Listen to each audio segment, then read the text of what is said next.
ساری تعریفیں اللہ بزرگ و برتر کے لیے سزاوار ہیں، جو اس حیرت انگیز کائنات کا واحد خالق، مالک، مدبر، منتظم اور حاکم ہے۔ اسی کے قبض قدرت میں ہم سب کی جانیں ہیں، وہی ہم تمام کی دعاؤں کو قبول کرتا ہے۔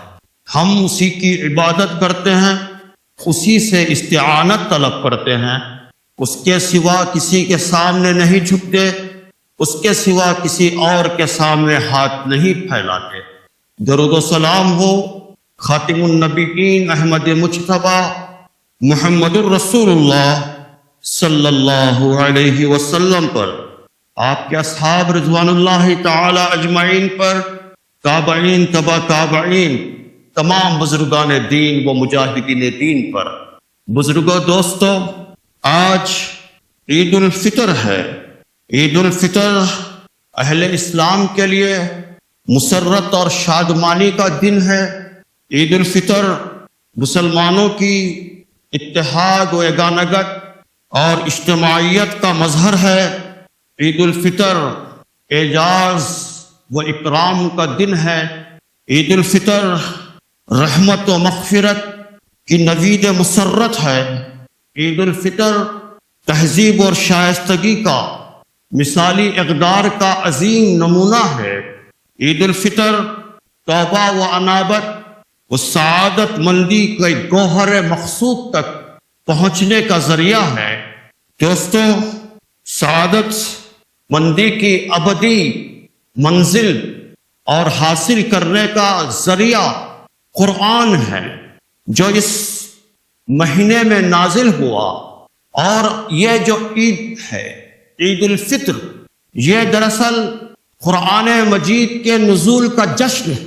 اسی لیے جہاں قرآن میں رمضان کے احکامات بیان کیے گئے، وہاں پر فرمایا گا وَلِتُكْمِلُوا الْعِدَّةَ وَلِتُكَبِّرُوا اللَّهَ عَلَى مَا هَدَاكُمْ وَلَعَلَّكُمْ تَشْكُرُونَ، یعنی اللہ نے جو ہدایت تمہیں بخشی ہے، اس پر تم اللہ کا شکر ادا کرو اور اس کی بڑائی کا اعلان کرو، اس کی بڑائی بیان کرو، اس کی کبریائی بیان کرو۔ اسی لیے عید میں عید کی نماز کو آتے ہوئے اور عید کی نماز تک تکبیر ہے، نماز میں زائد تکبیرات ہیں، خطبے میں تکبیرات ہیں۔ ہم دراصل تکبیر کے ذریعے اللہ تعالیٰ کی بڑائی اور کبریائی کو بیان کرتے ہیں، اس بات کا اقرار اور اعلان کرتے ہیں کہ اللہ کے سوا کوئی بڑا نہیں ہے۔ دنیا میں جتنے جھوٹے خداؤں نے، باطل قوتوں اور طاقتوں نے، اغیار نے، طاغوتی قوتوں نے جو اپنی بڑائی کا ڈنکا بجایا ہے، وہ جھوٹے ہیں، کاذب ہیں۔ صرف اور صرف اللہ کی بڑائی اور اس کی کبریائی کو قائم کرنے کے لیے ہم اٹھے ہوئے ہیں۔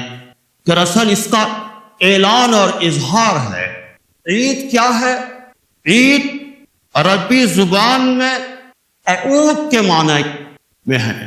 عود کے معنی ہے لوٹنے کے۔ عود سے ہی عید کا لفظ ڈیرائیوڈ کیا گیا ہے، ماخوذ کیا گیا ہے۔ عود سے ہی عید کا لفظ لیا گیا ہے، یعنی وہ دن جو پھر لوٹ کر ہماری زندگیوں میں بار بار آئے۔ عربوں کا یہ طریقہ تھا کہ بعض تعبیرات کی وہ ہمیشہ نیک فعلی کو ملحوظ رکھا کرتے تھے، جیسے جانے والے گروہ کو قافلہ کہتے ہیں، حالانکہ قافلے کے معنی ہے واپس لوٹ کر آنے والے۔ قافلے کے معنی ہے آپ واپس لوٹ کر آنے والے، لیکن جانے والوں کو قافلہ کہتے ہیں۔ اس کے اندر بھی نیک تعبیر کو ملحوظ رکھا گیا ہے، یعنی جو لوگ جا رہے ہیں انشاءاللہ وہ بخیر و عافیت لوٹ کر واپس آئیں گے، لوٹ کر واپس آئیں گے۔ ہمارے پاس غیر مسلم دوست کسی کو ودا کرتے ہیں تو جائیے نہیں کہتے، بلکہ جا کر آئیے کہتے ہیں۔ کوئی رانڈی کہتے ہیں، کونڈی نہیں کہتے، جس کے اندر بھی نیک تعبیر ملحوظ رکھی جاتی ہے۔ خوشی کے دن کو عید کہنا بھی ایک طرح کی دعا اور نیک فعلی ہے۔ مقصود یہ ہے کہ یہ دن ہماری زندگیوں میں بار بار عود کر آئے، لوٹ کر آئے۔ اسی خوشی کی مناسبت سے ایک دوسرے کو عید کی مبارکباد دی جاتی ہے، اور مسلمان کی زبان پر دوسرے مسلمان کے لیے عید مبارک ہو کے الفاظ ہوتے ہیں۔ مبارک کا لفظ برکت سے ماخوذ ہے، برکت سے ڈیرائیوڈ کیا گیا ہے۔ برکت کے معنی ہے نمو، نشو و نما، to grow, to improve, to develop, ترقی، اضافہ، سعادت مندی، نیک بختی کے ہیں۔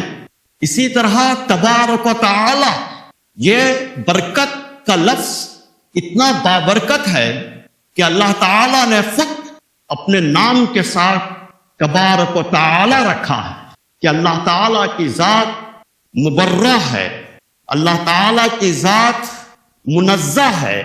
درود شریف کے اندر بھی برکت کا لفظ آیا ہے، بارک علی محمد کے الفاظ آئے ہیں۔ قرآن مجید میں مبارک کے الفاظ 32 مواقعوں پر استعمال ہوئے ہیں۔ قرآن مجید کو مبارک کتاب قرار دیا گیا ہے۔ سورہ انعام آیت نمبر 92 اور سورہ انبیاء آیت نمبر 50 میں فرمایا گیا، کتاب انزلناہ الیک مبارک، یہ وہ کتاب ہے جو مبارک ہے۔ جس شب قرآن نازل ہوا، جس رات میں قرآن نازل ہوا، اللہ تعالی نے اس رات کو مبارک رات قرار دیا۔ انا انزلناہ فی لیلۃ مبارکہ، سورہ دخان کی آیت نمبر 3 ہے، جہاں قرآن مجید کے نزول کا آغاز جس جگہ پر ہوا، اللہ تعالی نے اس مقام کو مبارک لفظ سے تعبیر کیا ہے۔ للذی ببکۃ مبارکہ، بکہ سے ہی مکہ ہے، تو قرآن مبارک مقام پر نازل ہوا۔ قرآن کے نزول کا آغاز رمضان المبارک میں ہوا، تو پیغمبر اسلام صلی اللہ علیہ وسلم نے اس مہینے کو ہی مبارک مہینہ قرار دیا۔ قد اظلکم شہر عظیم، شہر مبارک، یہ عظیم مہینہ ہے، یہ مبارک مہینہ ہے جو تم پر سایہ فگن ہوا چاہتا ہے۔ اظلکم، مسلمانوں کو آپس میں ملاقات کے جو آداب اسلام نے سکھائے ہیں، اس کے اندر بھی مبارک کے الفاظ ہیں۔ السلام علیکم ورحمۃ اللہ وبرکاتہ، برکت کا لفظ اس کے اندر بھی ہے، جواب میں بھی برکت ہے۔ پھر مبارکبادی دینا، برکت کی دعا کرنا بھی ہے، اور خوشی اور مسرت کا اظہار کرنا بھی۔ خوشی کس بات کی؟ آج ہم ایک دوسرے کو مبارکباد دیتے ہیں، خوشی اور مسرت کے ساتھ میں دعائیں دیتے ہیں۔ سوال یہ پیدا ہوتا ہے کہ خوشی کس بات؟ کیا نئے کپڑے پہننے کی خوشی، یا لذیذ میٹھی غذائیں کھانے کی خوشی؟ مومن کے لیے اصل میں یہ مادی چیزیں خوشی کا ذریعہ نہیں ہے۔ یہ جو میٹیریل تھنگس ہیں، یہ خوشی کا باعث نہیں ہے۔ خوشی کس بات کی ہے؟ خوشی اس بات کی ہے کہ اللہ نے مومن کو موقع عطا کیا، اور رمضان میں اس نے روزے رکھے، اور اللہ کی خوشنودی کی سوغات اسے روزوں کے ذریعے سے حاصل ہوئی۔ یہی اس کی زندگی کا حاصل ہے اور خوشی اور مسرت کا ذریعہ ہے۔ رمضان المبارک میں اس نے خدا کی کتاب کو پایا، اس کتاب سے اپنے رشتے کو مضبوط کیا، اپنے رشتے کی تجدید کی۔ نماز میں قرآن، تلاوت قرآن، تراویح میں قرآن، تہجد میں قرآن، اور قرآن سے اس نے اپنے رشتے کو گہرا کیا۔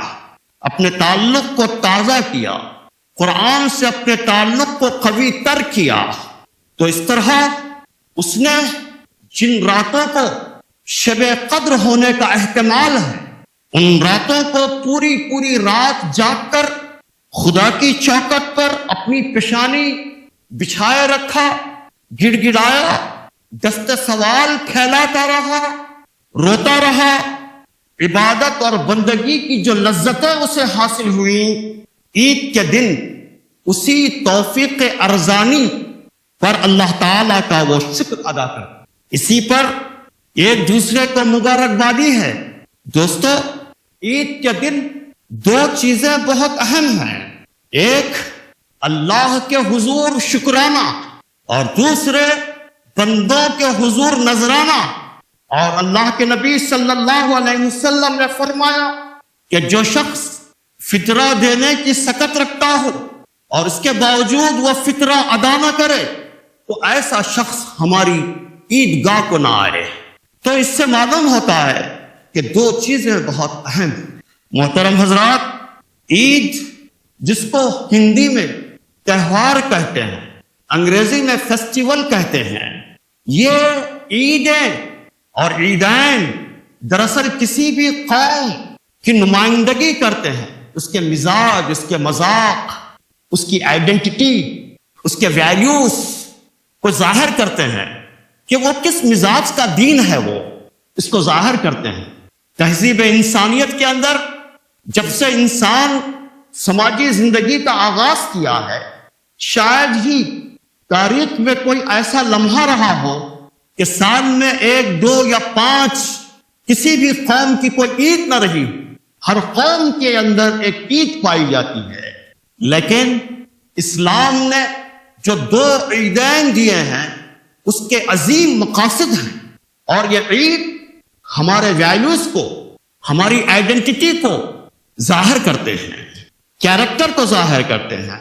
ماہرین سماجیات، سوشولوجسٹ جب کبھی کسی قوم کے ویلیوز کو، اس کے کیریکٹر کو، اس کی آئیڈینٹی کو معلوم کرنا چاہتے ہیں تو بہت سی چیزوں کے مطالعے کے ساتھ اس قوم کی عید کا بھی مطالعہ کرتے ہیں، اور اس قوم کی عید دراصل یہ ظاہر کرتی ہے کہ وہ کیسے کیریکٹر کا مذہب ہے، وہ کیا آئیڈینٹی رکھتا ہے، وہ کیا ویلیوز رکھتا ہے۔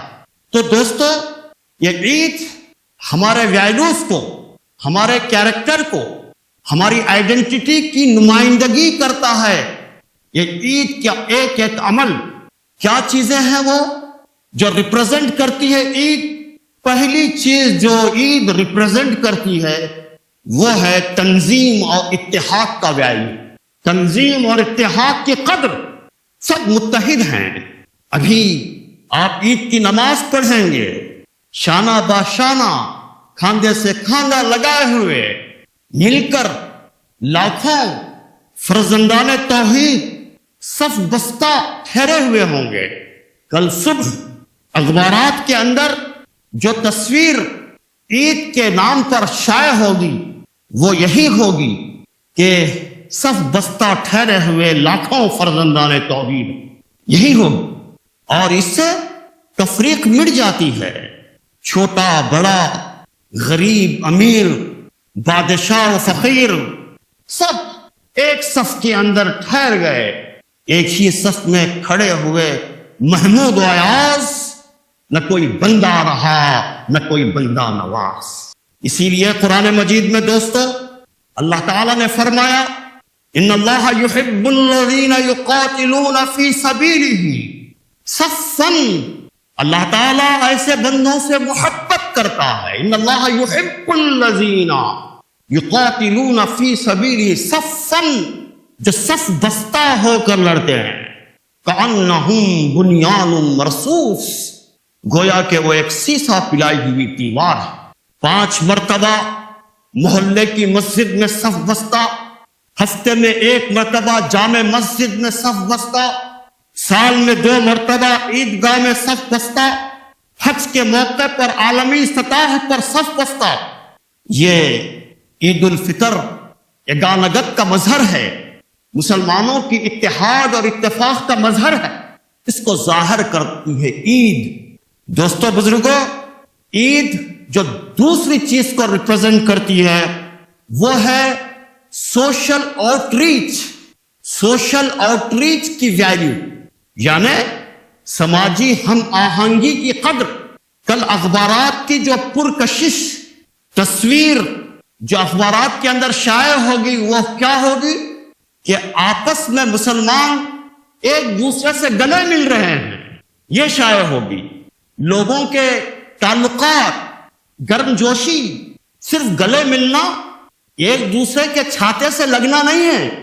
گلے ملنا ایک دوسرے کے دل کے اندر پائے جانے والی کدورت کو نکالنا، ایک دوسرے سے پائے جانے والے حسد کو نکالنا ہے، ایک دوسرے سے پائے جانے والی جو شکایتیں ہیں اس کو دور کرنا۔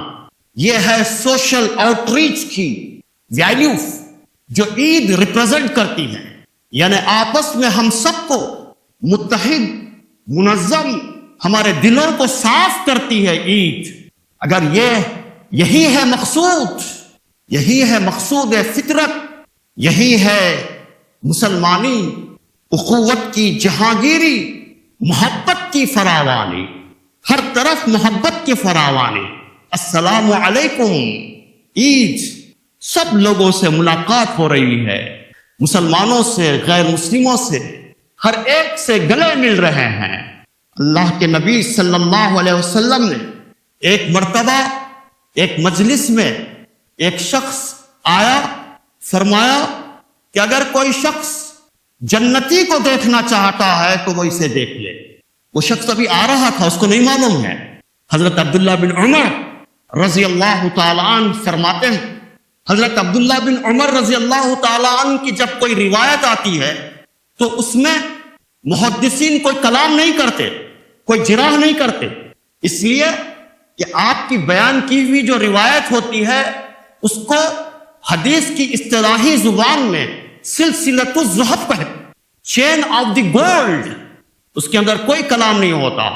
تو اس لیے یہ صحیح روایت ہے کہ حضرت عبداللہ بن عمر رضی اللہ تعالیٰ عنہ کو یہ خواہش ہوئی کہ میں دیکھوں کہ یہ صاحب کا خاص عمل کیا ہے، تو وہ بہانہ بنا کر ان کے ساتھ رہنے لگے۔ 3 دن تک وہ رہے، اور 3 دن کے بعد حضرت عبداللہ بن عمر رضی اللہ تعالیٰ عنہ واپس ہونے لگے تو انہوں نے فرمایا کہ اور ٹھہریے، آپ جا رہے ہیں؟ تو انہوں نے کہا کہ آپ کے سلسلے میں نبی صلی اللہ علیہ وسلم نے یہ خوشخبری دی کہ کوئی جنتی کو دیکھنا چاہتا ہے تو آپ کو دیکھے۔ تو مجھے اشتیاق پیدا ہوا کہ آپ کے کیا خاص اعمال ہوں گے، رات میں کیا عبادت اور ریاضت کرتے ہوں گے آپ۔ میں یہ دیکھنے کے لیے میں آپ کے ساتھ رہا، لیکن میں نے محسوس کیا کہ آپ کبھی تہجد پڑھتے ہیں، کبھی نہیں پڑھتے ہیں، فجر کی نماز پڑھتے، کوئی خاص عمل آپ کا نہیں۔ تو ان صاحب نے کہا شاید میرا کوئی خاص عمل نہ ہو، البتہ ایک چیز ضرور ہے، وہ یہ ہے کہ کسی بھی شخص کے سلسلے میں میرے دل کے اندر کوئی کدورت نہیں پائی جاتی، کوئی بغض نہیں پایا جاتا، کوئی حسد نہیں پایا جاتا، میرا دل بہت صاف ہے۔ تو یہ عید سوشل آؤٹ ریچ، دلوں کے کدورتوں کو دور کرنے کا میسیج دے۔ دوستو، عید کا تیسرا امپورٹنٹ میسیج جو ریپرزینٹ کرتا ہے وہ ہے غریب پروری۔ غریب پروری، عید کے دن جو اولین واجب کام صدقہ فطر بندہ ادا کرتا ہے، اپنے محبوب ترین شخص، معزز ترین شخص کے پاس مبارکبادی دینے سے پہلے وہ محروم ترین شخص تک پہنچتا ہے، محروم ترین شخص تک پہنچتا ہے۔ غریب پروری مومن کی نشانی ہے، مومن کی پہچان ہے، اور جو غریب پرور ہوتا ہے اور جو سقی ہوتا ہے وہ اللہ سے بہت قریب ہوتا ہے۔ السقی قریب من اللہ، سقی اللہ سے بہت قریب ہے۔ قریب من الجنہ، جنت سے بہت قریب ہے۔ قریب من الناس، وہ انسانوں سے بہت قریب ہے۔ بعید من النار، وہ نار جہنم سے بہت دور ہے، وہ نار جہنم سے بہت دور ہے۔ تو اس لیے غریبوں کی دیکھ بھال کرنا، ان کا خیال کرنا، فطرہ ادا کرنا، فطرہ ادا کرنے میں کنجوسی نہیں کرنا۔ گیہوں دیں تو کوسی دے، شربتی گیہوں دیں یا ہم جو کھاتے ہیں وہ دیں، یا راشن شاپ سے ملنے والی دیں، یہ جھگڑا ہو رہا ہے، یہ کنجوسی ہے، اس کو نکال دیں، زیادہ سے زیادہ غریب کو دیں تاکہ وہ غریب عید کی خوشیوں میں ہمارے ساتھ شامل رہے۔ ہم تو مہینوں سے عید کی تیاریاں کر رہے ہیں، اور وہ غریب چلتے چلتے نماز کو آتے وقت تو کچھ دے دیا اور سمجھا کہ ہم نے فطرہ ادا کر دیا۔ فطرے کی جو روح ہے، جو اسپرٹ ہے، وہ یہ ہے کہ غریب لوگ بھی ہمارے ساتھ عید کی خوشیوں میں برابر کے شامل رہیں، ان کو محرومی کا احساس نہ ہو کہ ہمارے پاس کچھ نہیں ہے، ہم کیسے عید منائیں۔ یہ اسپرٹ اور یہ راز مجھ پر اس وقت بہت زیادہ آیا ہوا جب آج سے کئی برس پہلے میں جنگاؤں ایک مقام ہے وہاں رہتا تھا، روزانہ ٹرین سے اپ اینڈ ڈاؤن کیا کرتا تھا، حیدرآباد سے جنگوں جایا کرتا تھا۔ میں عید کے دن، دسہرے کے دن میں ریل سے اترا، رکشے میں بیٹھا گھر جانے کے لیے۔ رکشہ جو پلر تھا وہ ایک غیر مسلم تھا۔ میں نے اس غیر مسلم سے پوچھا، بھائی آج تو عید کا دن ہے اور تم رکشہ چلا رہے ہو، محنت کر رہے ہو، کیوں عید کی خوشیوں میں تم شامل نہیں ہوتے؟ تو اس نے کہا کہ صاحب ہم غریبوں کی کیا عید ہے، جب تک ہمارا ہاتھ نہیں چلتا اس وقت تک پیٹ نہیں چلتا۔ اس کے الفاظ تھے، رکتا آڑتنے ڈکا آڑتوں گے سار، جب تک ہمارے ہاتھ نہیں چلتے اس وقت تک پیٹ نہیں چلتا۔ تو اس وقت مجھے یاد آیا کہ اللہ تعالیٰ نے فطروں کو واجب کر کر کتنا بڑا انعام فرمایا۔ یہ ہے اس کا راز، یہ ہے اس کی اسپرٹ۔ اس لیے دوستو ہم فطرہ ادا کریں۔ عید کا چوتھا امپورٹنٹ میسج جو عید ریپرزینٹ کرتی ہے وہ ہے تکبیر مسلسل۔ تکبیر اور عید کا گہرا رشتہ ہے۔ گلی کوچے میں تکبیر، خطبے میں تکبیر کی تکرار، نماز میں زائد تکبیرات، اور اللہ تعالیٰ کی تکبیر کے ذریعے ہم رب العالمین کی بڑائی، اس کی کبریائی بیان کرتے ہوئے انسانیت کو متوجہ کرتے ہیں کہ اللہ کے سوا کوئی بڑا نہیں۔ اللہ اکبر کے معنی کوئی نعرہ نہیں ہے، یہ کوئی سیاسی نعرہ نہیں ہے، یہ اللہ اکبر کے معنی اللہ ہی بڑا ہے، اس کے سوا میں کسی اور کی بڑائی کو قبول کرنے کے لیے تیار نہیں۔ اللہ کی بڑائی اور کبریائی کے سوا میں کسی اور کی بڑائی اور کبریائی کو قبول کرنے کے لیے تیار نہیں۔ دنیا میں جتنے لوگوں نے، جتنی طاغوتی اور باطل قوتوں اور طاقتوں نے اپنی بڑائی کا ڈنکا بجایا ہے وہ جھوٹے ہیں اور کاذب ہیں۔ جب تک میں ان کی بڑائی کو ختم کر کے بالفعل میں اللہ کی بڑائی اور کبریائی کو نافذ نہیں کر دوں گا، اس وقت تک میں چین سے نہیں بیٹھوں گا۔ یہ ہے اللہ اکبر، یہ ہے اللہ اکبر۔ اور وقت کے ظالموں کو یہ صاف صاف پیغام کہ تمہارا ظلم تکبیر کے دائی کو ڈرا نہیں سکتا۔ تمہاری اوقات اتنی ہے کہ تم میرے گھر کو ڈھا سکتے ہو، تم مجھے جیل میں ڈال سکتے ہو، تمہاری قوت اور طاقت اتنی ہے، لیکن تم تکبیر کے دائی کو ڈرا نہیں سکتے، دھمکا نہیں سکتے، دبا نہیں سکتے۔ ہمیں بھی اللہ کے حضور پیش ہونا ہے اور تمہیں بھی اللہ کے حضور پیش ہونا ہے۔ تمہارے ساتھ بھی حساب و کتاب ہوگا اور ہمارے ساتھ بھی حساب و کتاب ہوگا۔ یہی ہماری اصل ذمہ داری ہے کہ ہم وقت کے ظالموں کے سامنے تکبیر بیان کریں اور ان کو صاف صاف پیغام دیں۔ شاید مسلمان یہ کام کرنے کے اندر پیچھے ہے، شاید مسلمان یہ کام نہیں کر رہا، اور عید کا یہ پیغام ہمیں یاد دلاتا ہے کہ مسلمانوں اٹھو، دنیا کے سامنے اور دنیا کے ظالموں کے سامنے اللہ کی کبریائی اور اس کی بڑائی کا اعلان کرو، اس کا ڈنکا بجاؤ۔ دوستو اسی سے دعوتی کام کے ذریعے سے ہی انشاءاللہ حالات کے اندر تغیر رونما ہو۔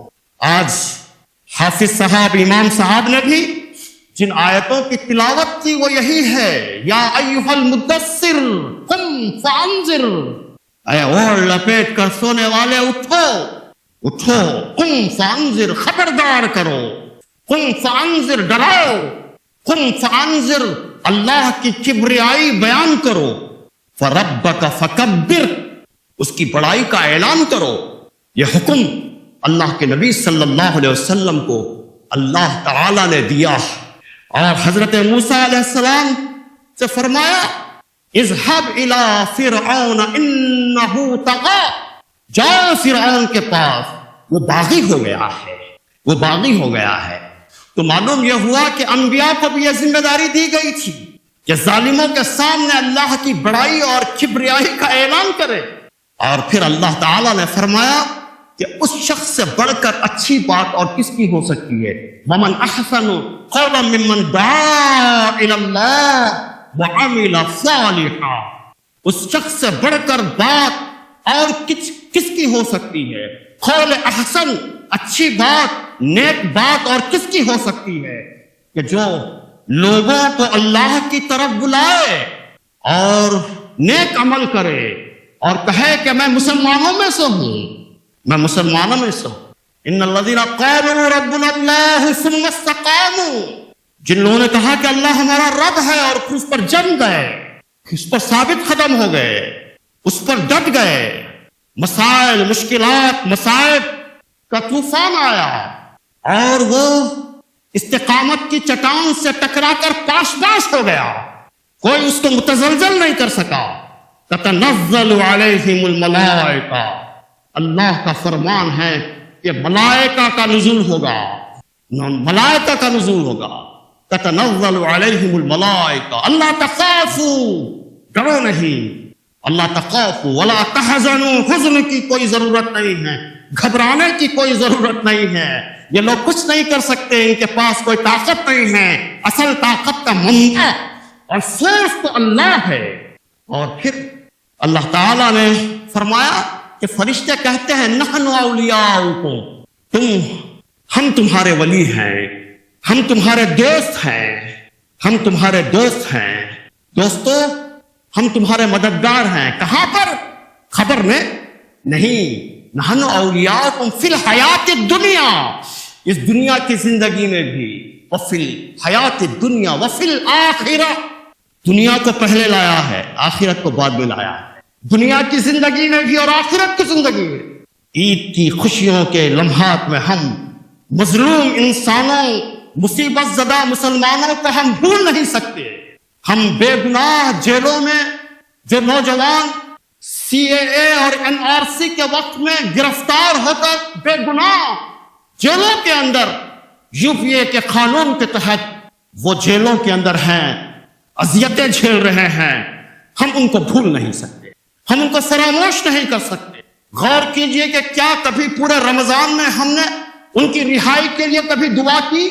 دوستو 77 سال سے سرے آسمان کے نیچے کھلی جیل میں ظالم اور خابث اسرائیل نے فلسطین پر قبضہ کر لیا، اور ایک غزہ کی ایک چھوٹی سی پٹی ہے اس وقت جو اونچی اونچی دیواروں سے محصور ہے، اس وقت بمباری کی جا رہی ہے، چھوٹے معصوم بے گناہ بچے، ضعیف لوگ، نوجوانوں کا قتل عام کیا جا رہا ہے۔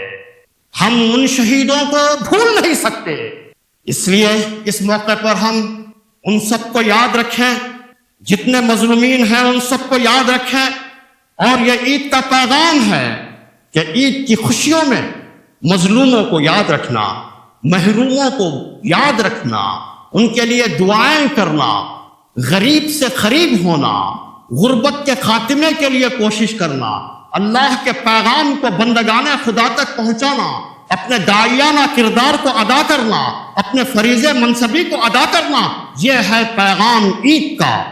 اور عید کے اس پیغام کے ساتھ ہم اللہ سے دعا کرتے ہیں کہ اللہ تعالی ہمیں اس پیغام کو سمجھنے، اس کے تقاضوں کو پورا کرنے، اور صرف عید چند لمحات کے لیے خوشی کا معاملہ نہیں ہے، بلکہ یہ سارے پیغام اس کے اندر مضمر ہے۔ اللہ تعالیٰ اس کو صحیح معنی میں سمجھنے کی اللہ تعالیٰ ہمیں توفیق عطا فرمائے۔ وآخر دعوانا ان الحمد للہ Rabbil Al. Free audio post-production by alphonic.com.